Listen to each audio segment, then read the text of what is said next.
I'm not a politician, and I never have been. I've been called a citizen volunteer. And, I really believe in that right now. So let me tell you a little bit about myself and what I'm doing up here. It surprises even me. I look around and say, what happened sometimes?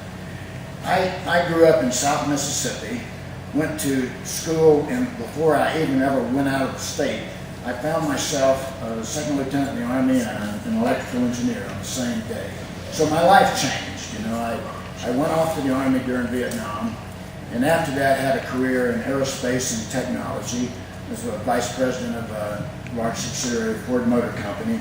And then Joyce and I met in California during that process. We've now spent 23 years in Colorado, came to the Roaring Fork Valley about 15 years ago, started 2 small businesses and a nonprofit in the technology area.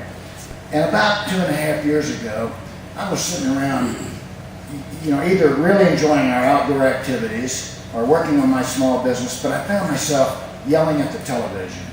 And Republicans were in charge then. So over a series of events, I've just gotten more and more involved, trying to contribute the maximum that I can.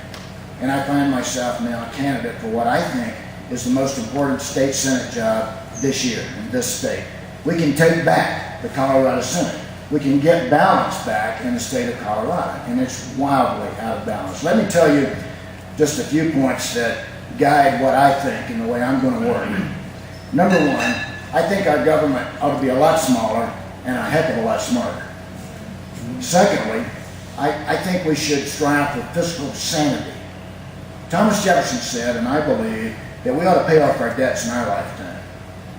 The other thing I believe strongly in is individual freedom and responsibility.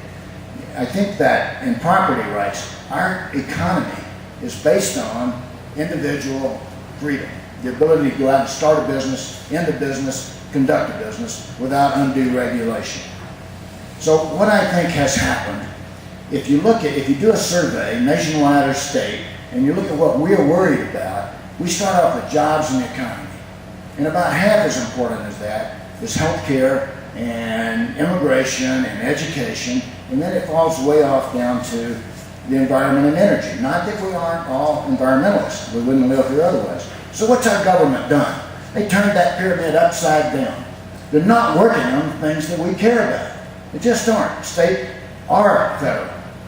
There's some things at the state level that I can work on that can really make a difference to get that pyramid reinverted. My campaign is all about going out and talking to people where they live, where they work, rather.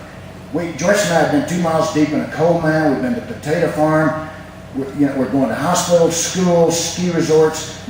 We're learning about people's jobs and what they're concerned about. I'm running a contest to find the silliest thing the state is doing. Many of you are small business owners or operators, and you're thinking right now, think about it, because I want you to tell me afterward. What's the stupidest thing the state's doing? First bill I write is going to remove the winner of that contest. It's going to be fun. My name's Bob Rankin. I can beat the Democratic incumbent. I'm going to be your next state senator.